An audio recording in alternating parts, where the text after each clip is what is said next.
各位投资者，大家好，欢迎收听关键阻力的系列培训。这一次呢，我们为大家讲解关键阻力的系列培训，主要通过6节课程，帮助大家通过不同的方法去识别关键性阻力。在上一讲课程当中，我们重点谈如何通过有效点去识别关键性阻力的技巧。今天呢，我们将为大家讲解黄金分割辨别市场价格当中的关键性阻力。那么下一讲我们会通过价格中枢来进行辨别关键性阻力。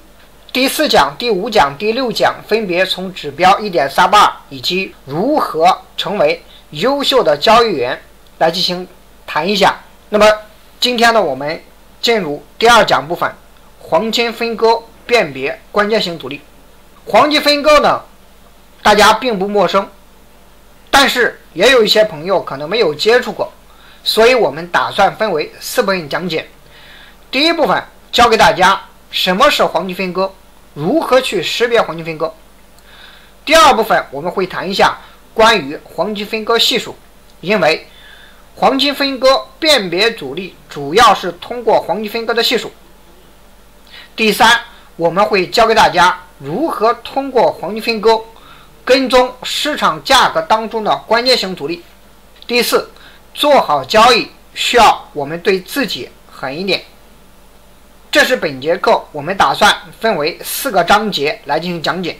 下面呢，我们开始第一部分，黄金分割识别。黄金分割的识别，何为黄金分割呢？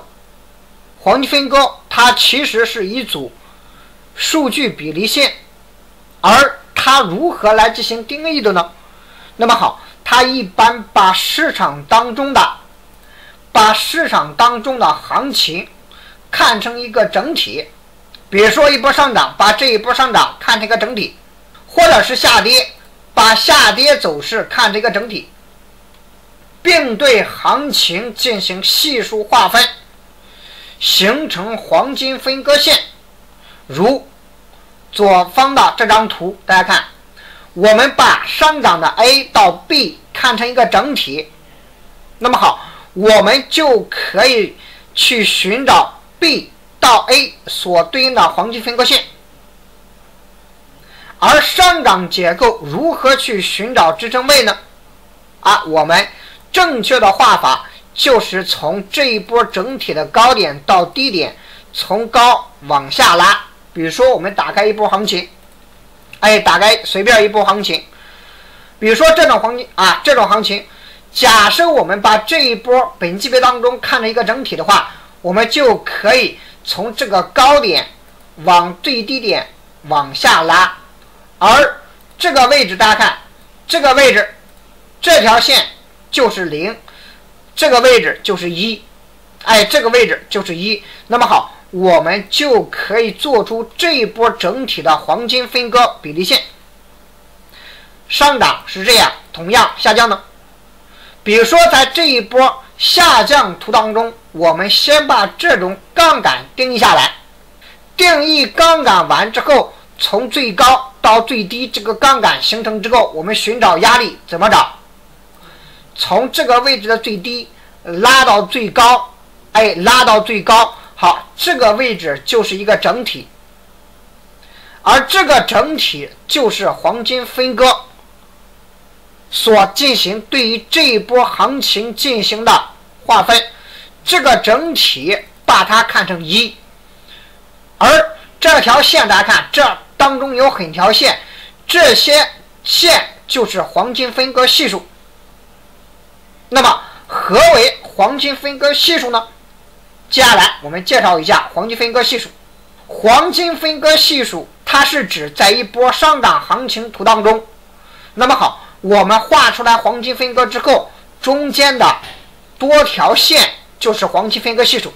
而黄金分割系数常用的大概有几类：第一个 0.191， 第二个 0.236， 第三个 0.382， 第四个 0.5， 第五个 0.68， 第6个 0.74， 第7个 0.809， 而这个1就是这个整体，所以0到1，这是一个整体，整体完了之后，中间得出的系数线，那么好，就是它所对应的比例，它所对应的比例，把这一波整体划分之后所对应的，比如说 0.191 的比例， 0.236 的比例，这种比例，也就是把这条整体划分之后，根据比例画出的系数，就是黄金分割线啊。比如说我们刚才看一下啊，这是下降的。同样，如果我们把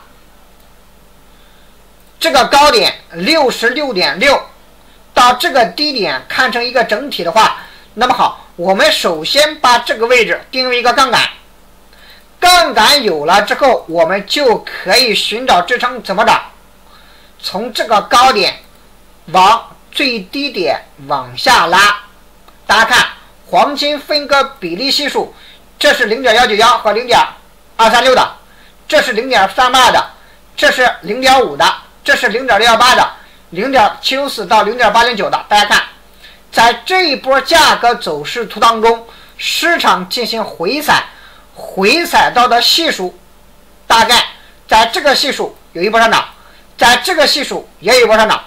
当然这是日线级别的，日线级别其实在这两根 K 线也进行上涨了吧？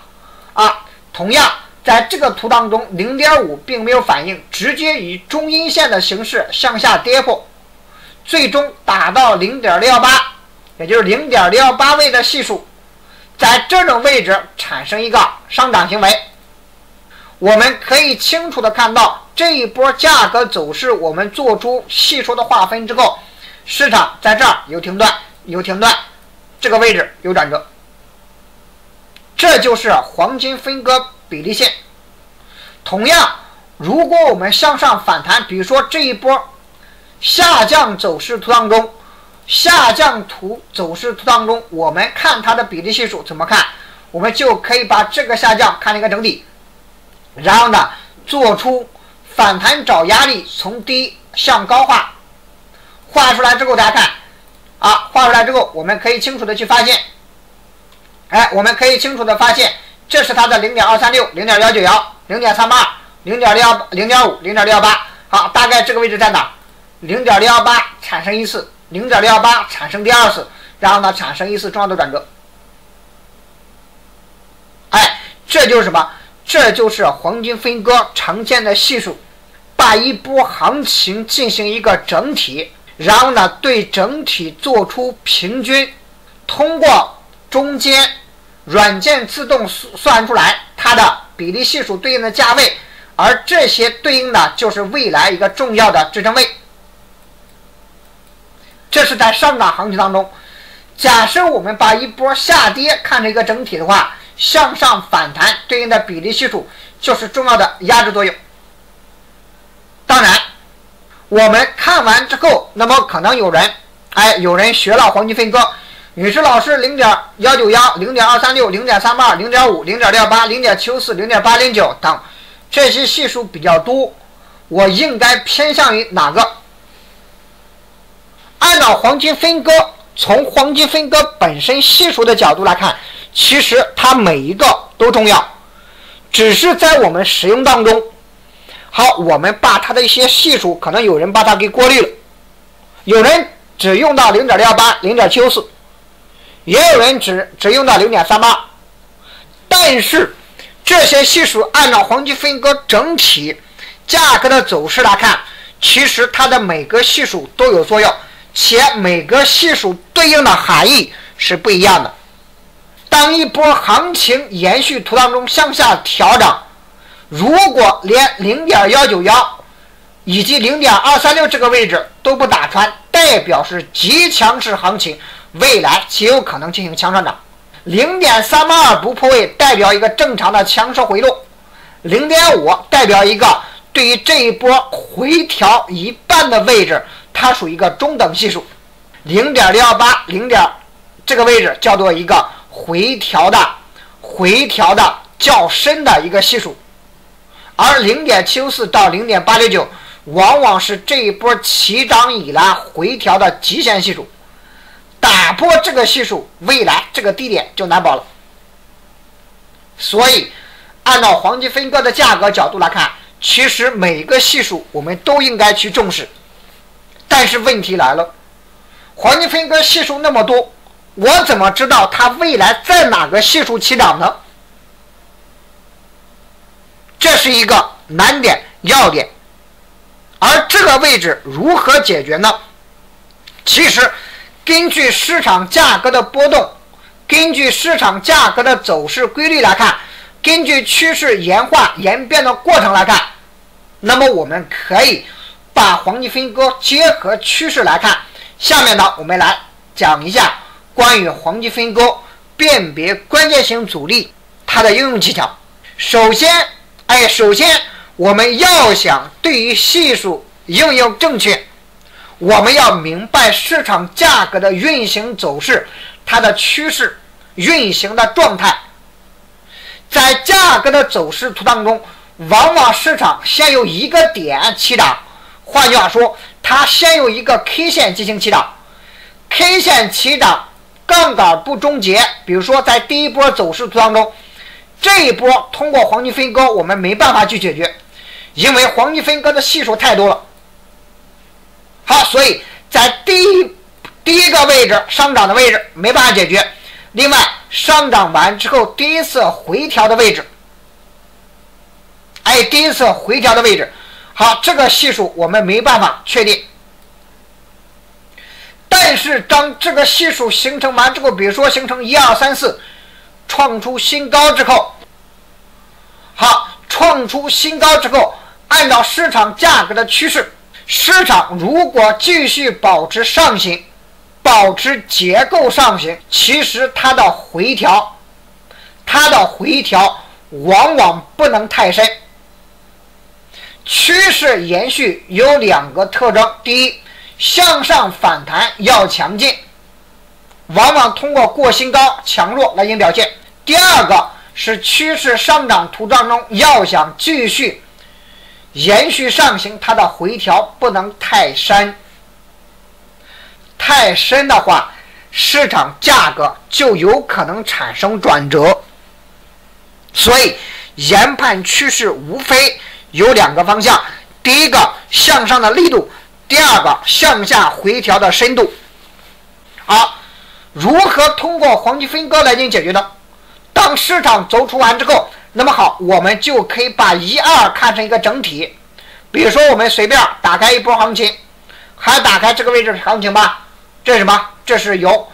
我们从这个位置最低点来看，当市场价格的油在这一波起涨完之后，那么我们知道这个低点形成转折，这形成一个杠杆，杠杆被形成一次调整被形成。那么好，我们知道这个系数当市场再次打出新高，是不是已经固定？是的吧？好，我们就可以画出黄金分割线，看它大概的系数在哪里？0.32，在0.32。好，在0.32，根据刚才我们所讲的市场趋势，如果继续延续，它应该保持2个方向：第一，过高；第二呢，向下调整不能太深。太深的话，它的结构就有可能发生趋势改变，进而发生转折。所以如果市场再调的话，它的比例系数，好，我们不要等 0.5， 也不要等 0.68， 也不要等 0.764 到 0.869， 而我们往往侧重2个区域，一个是 0.32， 一个是 0.191 到 0.236。 因为我们知道，既然在这一波调整 0.32， 在市场再回调继续保持上涨，它不应该调整太深。调整太深，市场就会发生2种情况：第一种情况震荡，第二种情况转折，方向的转折。好，所以这就是黄金分割如何通过黄金分割来辨别市场价格当中的关键阻力。比如说打出新高往下调，大家看这个位置调，这个位置调，我们可以看到这个位置比例系数在多少？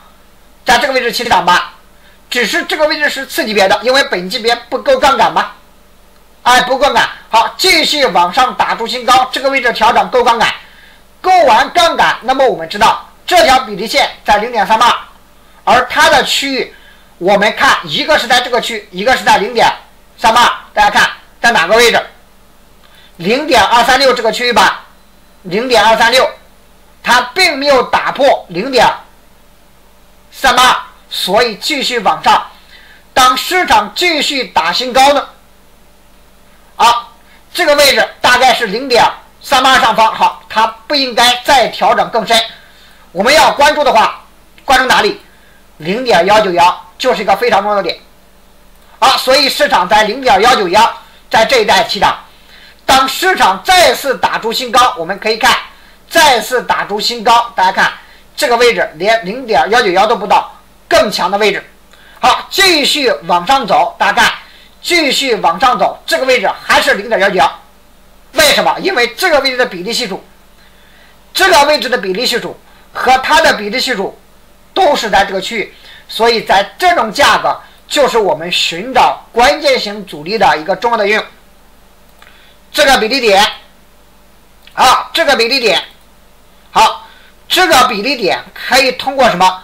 可以通过前期它，而这条比例点可以通过它，而这个位置的比例点可以通过它来进行判断，来进行判断，判断什么？判断价格走势所对应的正常的回调还是一个深度的调整。而判断它的原因，就是我们更好的去寻找未来的关键性阻力位，关键性阻力位，关键性阻力位。当然，在这里呢，它应用的难点在于什么？在于结构的合并，结构的划分与合并。宇石老师，这个位置为什么对应它呢？因为根据结构的走势，那么我们会发现这一波向上打新高不打一倍，不打一倍，所以我们需要把这一波结构进行合并，合并一个整体，所以它所对应的位置，它所对应的位置就有望对应什么？这个低点而来，所以我们可以看到它所对应的低点就是它，继而继续往上来。同样，这个位置比例系数呢？这个位置比例系数呢？好，继续往上看的话，大家看这个位置比例系数，我们可以看到这个比例系数更浅吧？它已经干嘛？它已经非常浅了。所以它的一个弊端在于什么？它的一个弊端在于，当市场极强的行情，很多情况下回调不到。我们在这一波起涨阶段，我们很好的去把握它的关键性支撑位置，支撑位置，支撑位置，支撑位置。但是在这个位置，这个位置，这个位置，我们会发现，我们去追的话就追不上了。为什么？因为市场越强，它回调的级别越小，回调的空间越小，这是市场价格在强势行情当中的特征。如果这种点要想解决，必须去干嘛？去懂级别之间的结合和走势之间的关系。因为我们再用这种方法，我们会发现，从这个位置上涨，大家看，从这个位置46上涨到63，已经干嘛？很难抓了。那么我们就要去新的什么？新的结构的起点去把握它，也就是我们经常谈到的结构划分。通过结构划分，那么我们知道这是打一倍，打完一倍再次往内推，那么我们知道这是第二层结构。换句话说，在这个位置不打一倍，我们继续往内推。往内推，往内推的话，大家可以去看一下上回打一倍，打完一倍，大家看打完一倍，我们可以看它的回调比例在多少？第一个我们没办法测，我们必须看它的比例 0.68。好，继续往上打，这个位置大家看0.多少 ？0.68 附近吧。好，所以它应该是在 0.68 及上方为正常。继续往上当市场再次打出新高，它的比例系数我们需要关注什么？ 0.68 以上的，再深的话它可能就不到了。因为随着它行情的不断上移，它的势应该是越来越浅。哎，你会发现在这一波它调到 0.191、0.236，所以黄金分割的每个系数都有作用。在这个位置0.191到0.236就比较关键，只是我们是否会用。会用的话，每个系数都是我们的武器；不会用的话，你心里面你也拿不准。好，这是我们看到的正点啊，这是我们看到的点。你说老师这个品种一样，其他品种的，比如说股票呢，随便股票我们翻一下吧。比如说万科，哎，万科很长时间了，这个股票。好，我们先从周线来看一下，在周线级别图当中，我们以这个低点作为参照点，我们来看一下。哎，我们来看一下，在周线级别图当中，那么我们可以看这个位置看成一个整体黄金分割大概是0.多少？0.5。好，我们只需要看0.5以上的系数，这是0.5、0.382附近吧？啊，这个位置在0.32，啊，我们只需要0.32附近及上方的系数0.32。好，继续往上打呢，好，我们只需要看0.32，哎，及上方的系数0.38。继续往上打，大家看，我们只需要看到什么哎，这个位置就调整比较深了，调整比较深，它的震荡幅度以及它的调整空间就比较大，所以它的在这儿产生了一个长时间盘整。换句话说，它产生一次结构的改变。那么好，我们就可以把这个位置进行一个大的结构合并。合并完之后，那么我们再看，把这个整体看成一个整体，去测算未来它的回调系数。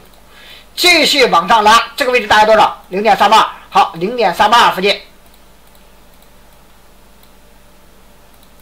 就是个关键性支撑位啊。当然，这个位置回调是不是还是比较深？在0.38以及0.5，大家看0.5有作用了吧？好，所以黄金分割在0.38没抢，在0.5起涨，但是这个位置告诉我们，要想保持这种强势比较难。你看。哎，你看一下长时间盘整震荡，为什么呢？因为这一条的回调，这一波的回调已经相对于它回调比较深，所以市场产生了什么？市场产生了在这儿长时间不打新高、不走这样的强势为正常了，所以在这儿做出一个长时间中枢盘整震荡。好，这是什么？这是我们所看这个股票继续往下翻啊，这是什么股票？00004啊，这个位置也一样吧。比如说我们大概描一下，好，我们把它看成一个整体，大家看，把它看成一个整体。好，这个位置在0.618到0.74附近。好，我们来看一下，大概是在这个区域。你看市场在这个位置区域起涨，打到0.764。好，所以在这个关键系数起涨的吧。在这个关键性系数起涨，同样继续往下翻，这只股票下降呢，我们眼盘下降是不是也一样？研究下降图当中，我们同样可以看它的比例系数，大概这个位置是0.68附近，继续往下打，那么我们只需要看0.68附近其下方的系数，这个位置就比较难，因为它反弹不高，很弱，极弱，好，所以这只股票不强吧？哎，继续往下来。哎，我们可以去看一下，当黄金分割系数，我们知道这是一个关键性压力位，大概是0.94。好，继续往下来，那么好，0.94下方的系数0.32，当这些位置就是个装头点吧，包含这个系数在这个位置是一个强势点吧。不过将价低，继续往下做这个长时间中枢盘整震荡，这叫关键性阻力。通过黄金分割之间的系数来进行判定，它的应用技巧是通过什么？如果我们单纯的运用黄金分割，因为黄金分割按照本身我们正常的用法，它的系数每一个都重要，所以我们舍弃哪一个就有可能放弃每一个关键阻力，这也是黄金分割一个重要的弊端问题。因为黄金分割系数太多的话，确实给我们造就什么烦恼？不知道0.191、0.236、0.5、0.68、0.618、0.94。如果我们放弃了这些高位的系数，就有可能放弃了强势行情。如果我们单等回调 0.68、0.94，我们就有可能干嘛？其他的强势位置捕获不到。好，所以系数比较多，难选择是黄金分割一个重要的应用难点。那么好，我们可以通过与前次的回调来判定，比如说这个位置是1，这是2，通过1的回调来判定2大概的系数。这样的话，我们就可以筛选一部分系数。但是有时候可以筛选很精确，比如说0.38，上方只有0.192、0.236，但是如果这一波回调深的话，好，可能我们筛选起来还是比较多。这个位置我们没办法解决，因为这是它的弊端。但是这种点可以去帮助我们什么？去寻找位置的关键性系数。好，同样在其他的品种运用当中，我们是否也一样呢？股票是这样啊，我们来看一下什么？我们看了，再看一下外汇，比如说欧美吧，欧美打开1小时图，在1小时图当中，那么我们可以看到这一波有一个上涨，在这一波上涨图当中，我们知道这个位置是一个有效调整。好，我们把它看成一个调整，调整的话，它的系数0.382附近。好，所以当市场继续过了新高，产生有重要调整的位置，我们就可以去看它的回调比例。大家看这个位置，0.38上方只有在这个区域吧。好，所以市场在这个位置起涨，继续打新高，它还属于什么？还属于1倍的范围。好，它的系数最多也就是我们看到刚才这个位置比例系数吧。我们可以看一下这个位置多少？0.382上方一点点。好，继续往上看，0.382上方一点点。好，这个位置就是个重要的位置啊。好，造就了这一波起涨。这一波起涨完之后，市场形成上回，就是我们所讲的5波结构。当市场形成5波结构之后，那么好，5波结构被形成，那么我们一定要预防时间或者空间比较大的一种调整。所以在这个位置一般会把这个低点打穿。那么我们就可以把它看成一个整体。看成一个整体的话，那么好，上方的系数作为观察点，我们就可以观察这个系数下方的，你看在哪？这个系数下方的大概0.5、0.618。好，所以0.618、0.94这3个系数最终在这个位置0.68起涨位。好，这就是我们通过它来进行判定它的关键性阻力。继续往上打新高，你看打完新高之后，大家看打完新高之后有没有打1倍？打了吧。好，打1倍好说，这个系数是0.68附近。好，继续往上拉。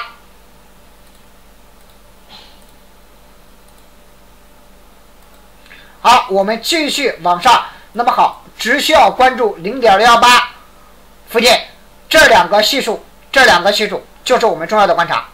因为我们知道，当市场产生一次空间到位的地方，一定要针对于这个低点预防有一次调整。好，所以它的调整系数相对第一这个低点这个位置和它3个区。好，同样在这一波下行图当中呢，我们是不是也是可以一样向上反弹？它的大概比例0.5，继续往下拉。0.5附近及下浮的0.38，这个位置比较规律吧。好，继续往下拉。你看这个位置0.38下方在这儿区。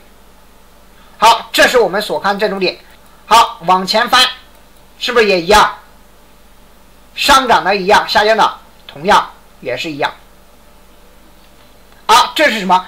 这是我们通过它的比例系数来筛选前期哪个系数，这样的话我们可以把过多的系数减少一部分。当然减少完之后，有时候它可能还会存在3个甚至4个。这是黄金分割它用的一个弊端，这种弊端我们清楚。但是我们要清楚，一旦达到黄金分割比例的系数，我们要小心谨慎追单。谨慎追单。好，这是我们谈到的。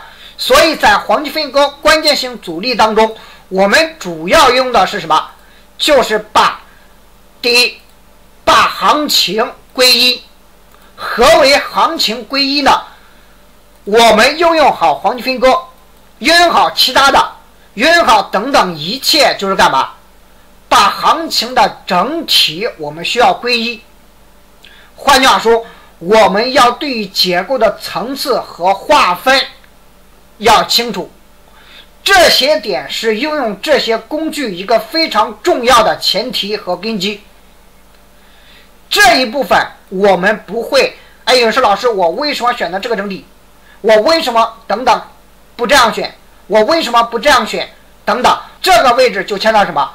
整体的划分吧。换句话说，对于结构、对于杠杆、对于它的有效调整等细节知识需要明白。而这些细节知识，那么大家可以在我们未来的课程内部培训当中可以去了解一下了解一下。好，另外过多我们就不举例了。今天主要为大家分享的就是黄金分割。黄金分割图当中，那么好，它的一个非常重要的位置就是通过黄金分割系数。而黄金分割系数在应用当中，以及在黄金分割本身当中，有人会选择舍弃一部分。当然，舍弃一部分必然放弃一部分，因为舍弃了，你必然那些点你找不到了。另外一个就是通过我们今天教给大家方法，通过2次回调的比例关系，然后呢去筛选未来的系数哪个位置重要，哪个位置不重要。好，这是我们大概今天通过一部分时间给大家介绍的，这属于我们今天通过黄金分割教给大家如何辨别关键性系数阻力。而这些关键性阻力就是我们在市场当中去把握市场回调或者反弹一个重要的重要的位置点。比如说这个位置调整向下一拉，好，第一波调整我们舍弃，大概这个位置在 0.5， 好，我们知道只需要找到 0.5 附近，大家看 0.5 附近或者是上方的，像这种回调就属于正常的回调比例，因为它的回调系数比它深了，甚至打到这个点附近。如果市场结构发生改变呢，那么我们要知道它必须打穿它的方向点改变，结构改变，方向点不改变，结构不改变。好，这就是我们在主课当中谈到的一个非常重要的C 点的方向点。这个位置我们可以清楚的发现向上有没有打一倍，打到了吧？好，打一倍方向点，这个底点不破，逢低多为主。好，我们可以借助于它的回调比例系数来测算它。好，同样螺纹是不是也一样？螺纹也是一样的。过多我们不举例了，大家呢感兴趣的可以结合我们每日解盘去了解一下。下面呢我们开始今天的最后一部分。做好交易需要对自己狠一点。如果我们未来想要成为真正的赢家，想要做好交易，我们是需要对自己狠点的，不能太仁慈。对自己狠点主要包含哪些方面呢？未来2个。第一个，不管前期亏了多少，彻底的认输出局，远离市场，不要再回来。当然呢，这时确实有点狠了，我们很多人做不到，因为我们会发现经常这种情况，当我们这一段亏完了之后，当我们再次通过努力的工作赚到了一部分钱，我们还想再回来，说明你对自己不够狠。我请问，如果当时第一次你没做好，在这一次当中，如果你没有进步，如果你没有积累经验，如果你没有足够的技能，这一次回来你该怎么未来亏还是怎么亏？哪怕你未来第3次等等第 N 次，只要没有彻底的去改变自己，那么你必然还会与认输，还会与被市场扫地出门。所以如果你认赔了，就千万不要再回来了，一定要对自己狠一点，远离市场，这个市场不适合你。如果你不服输，如果你不甘心，如果你还想再捞回来，唯有什么？唯有痛定思痛，彻底的改变。唯有痛定思痛，彻底的改变，才有可能去干嘛？去把我们之前亏的给打回来。但是如果前期我们创伤比较深，如果我们前期亏损比较大，我们需要去改变的地方太多，坏毛病太多，而改变需要的时间也比较久一些。如果我们真正的还想再做回来，我们必须要有这种彻底改变的信念和毅力。如果没有，真正的劝你离开市场，它不适合不劳而获，它不适合不懂的投资者。你有再多的钱往里边就不够你送的。如果你的经验丰富，如果你心态良好，市场当中的钱你取不完。同样，如果你什么都不懂，你没有技巧，你再多的钱往市场里边扔也填不满。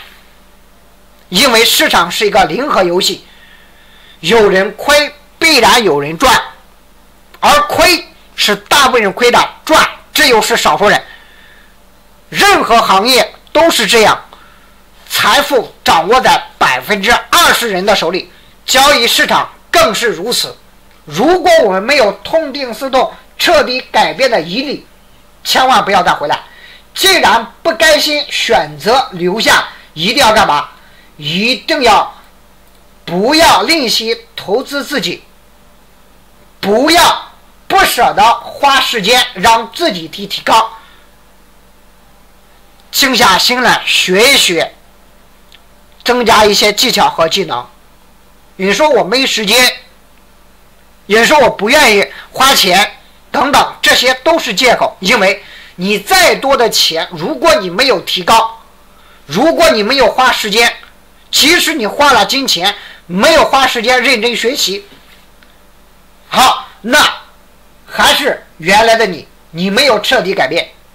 所以第一，不要吝惜投资自己，要么你通过自己多花时间，多走一些时间，然后呢多看书，多听课，多听多练多想，然后呢只是这样的时间可能会需要的更久一些，这也是一条道，需要我们更多的坚持。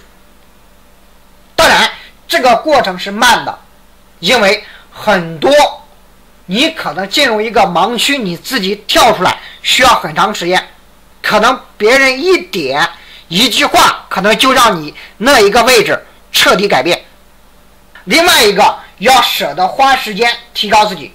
有人花了钱，在市场当中可能有人也去买课了，但是买了课并不是说课买回来你就会了，不是这样的。